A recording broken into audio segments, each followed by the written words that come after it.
Welcome back to the Podcasting Problem Solver. I'm Leah Bryant, your go-to podcast growth strategist, and I am here to help you stop treating your podcast like a hobby and start using it as the strategic lead gen tool it should be. So, your podcast isn't growing, and before you spiral thinking it's because your content isn't good enough, let me stop you right there. There's a really good chance it has nothing to do with your content quality, everything to do with 5 very specific, very fixable things that you can change this week. And I'm going to walk you through all 5 of them today so you can audit your own show and start making changes immediately. Most podcasters think discoverability is this mysterious, subjective thing that's out of their control. Like the algorithm just randomly decides who gets discovered and who doesn't. Well, that's not how it works, friend. Podcast platforms are looking for clear answers to 2 basic questions. Who is the show for and what problem does it solve? And when your podcast doesn't clearly answer these questions, it's going to get skipped every single time. But there's good news and there's hope. The answers to those questions, those are completely in your control. You can fix them yourself. And when you do that, your discoverability changes almost immediately. Before we jump into these 5 fixes, I want to make sure we're on the same page about where we're actually talking about here, okay? When the algorithm looks at your podcast, it's not listening to your episodes. It's scanning specific things like your show title, your description, your episode titles, your episode descriptions, your categories, all the technical stuff that lives behind the scenes. And it's using these things to figure out who your show is for and when to recommend it. And if these pieces are not clear and consistent, the algorithm doesn't know where to put you, okay?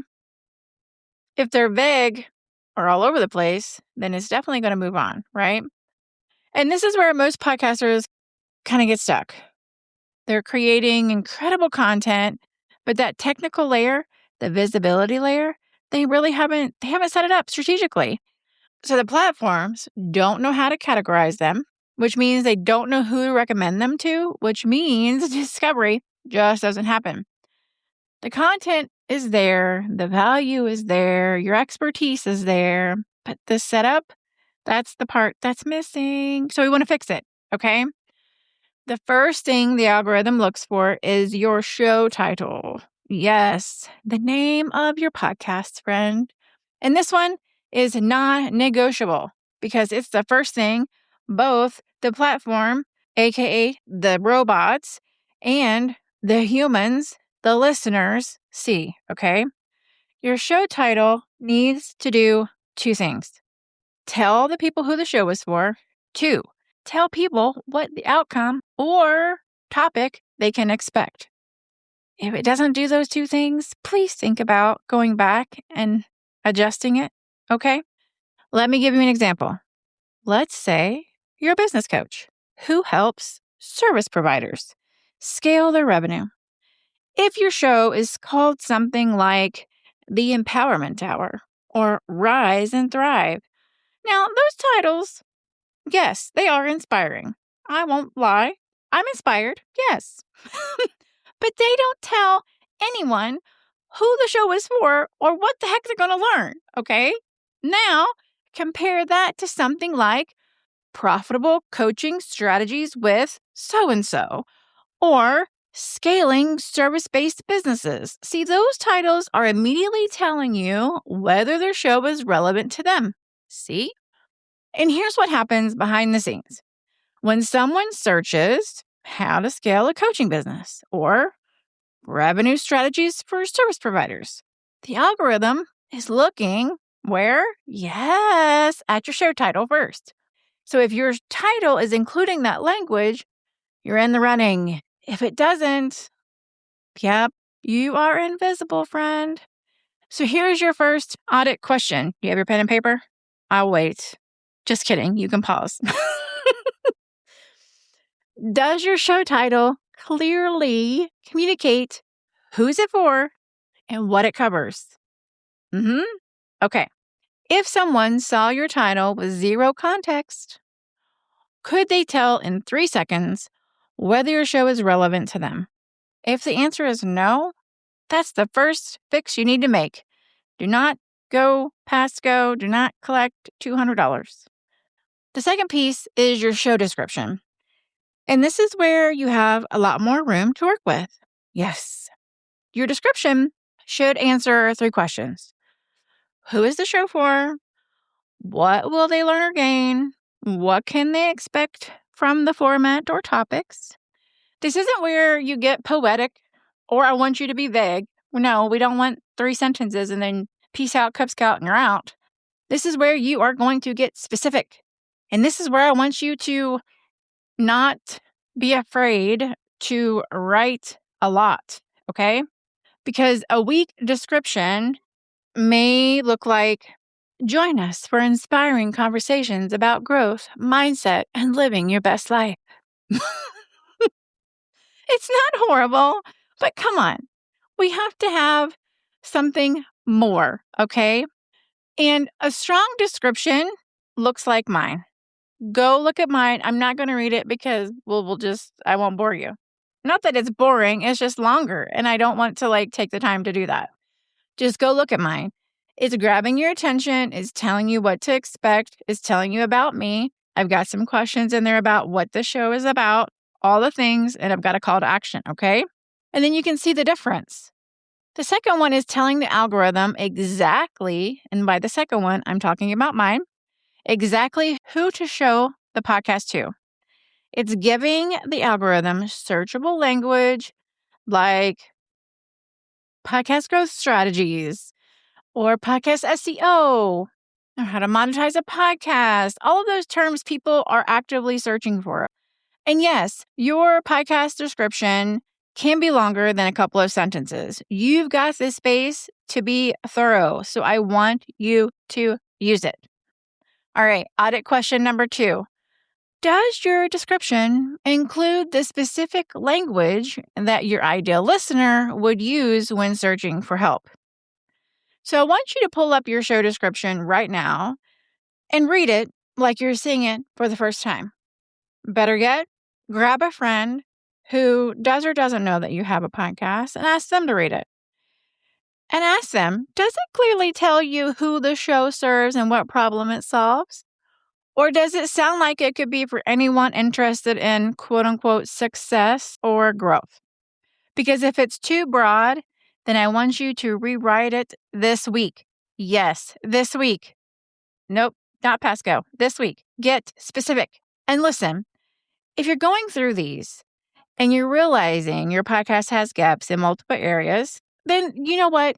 You are not by yourself. This happens more than you think because you just don't know what you don't know. And this is exactly what I help podcasters fix inside my Get Found audit.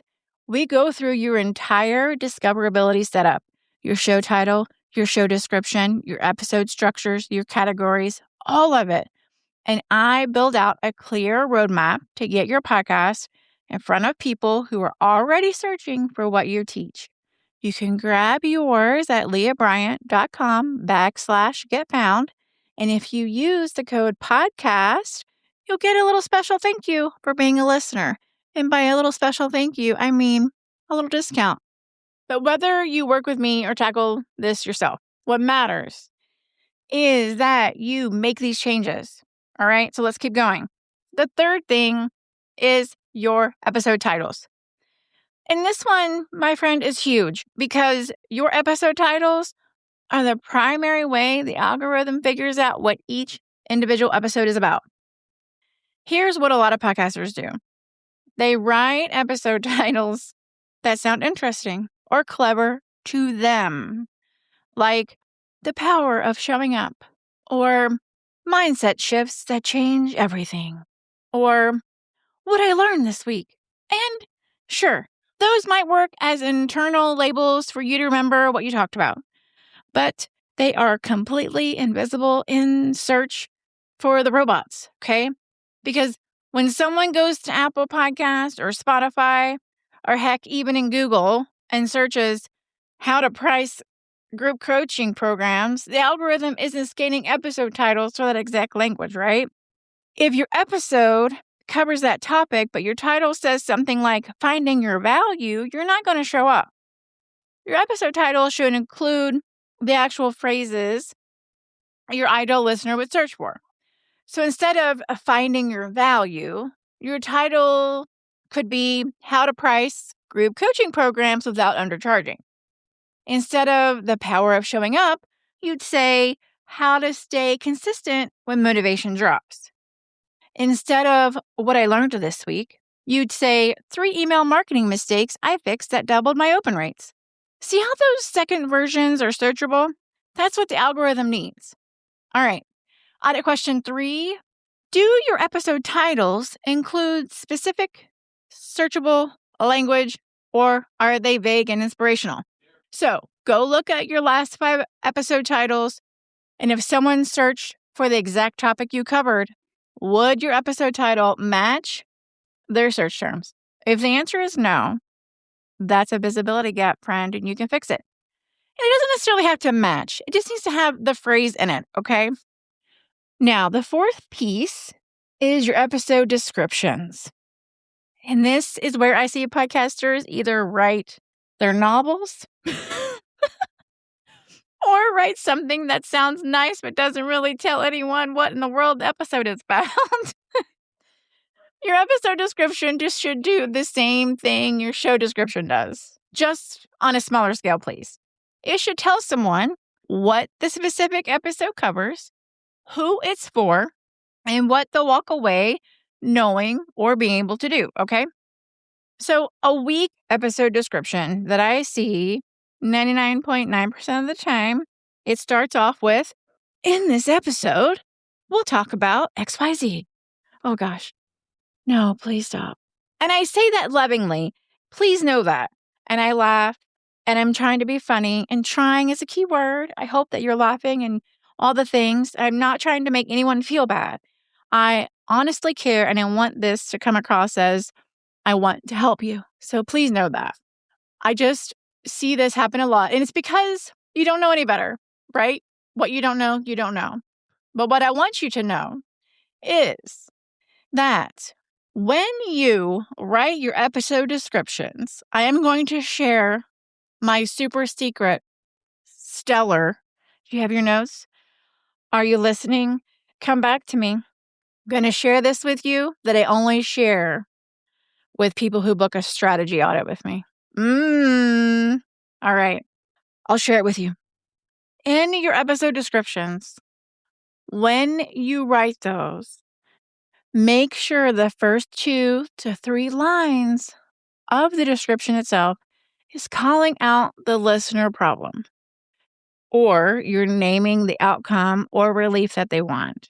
You're making it obvious who the episode is for, because when you do that, that alone can make the measurable difference, okay?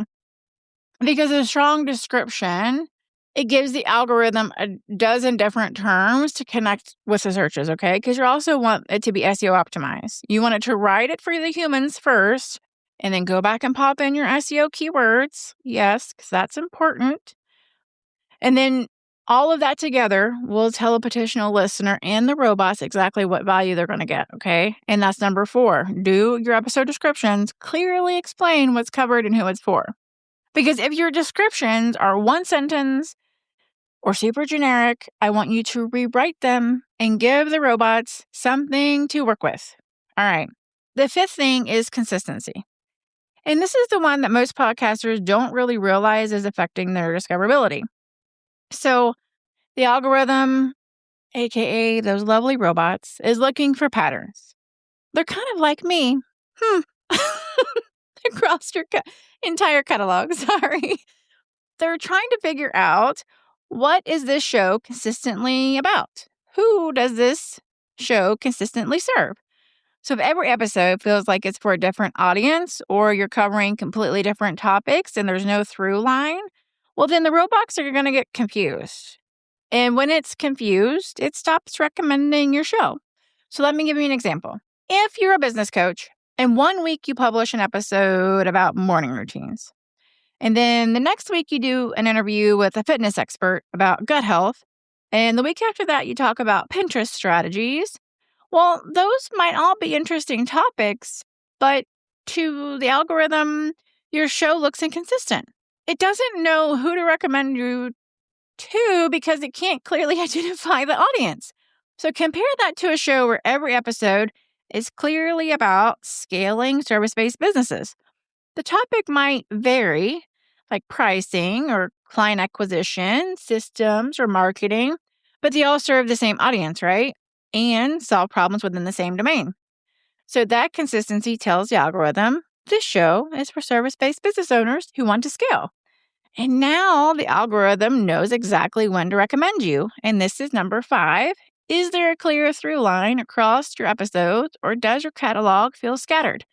And this is another reason why I personally advise clients to not do a lot of guest episodes. Because if you're not strategic when you do guest episodes, and you do a lot of guest episodes that aren't really related to you or your audience, then the algorithm is going to be like, what is happening? But when you are strategic with your guests and relate it back to your audience and how it benefits them, then the algorithm is like, oh, okay, I got you. I understand now.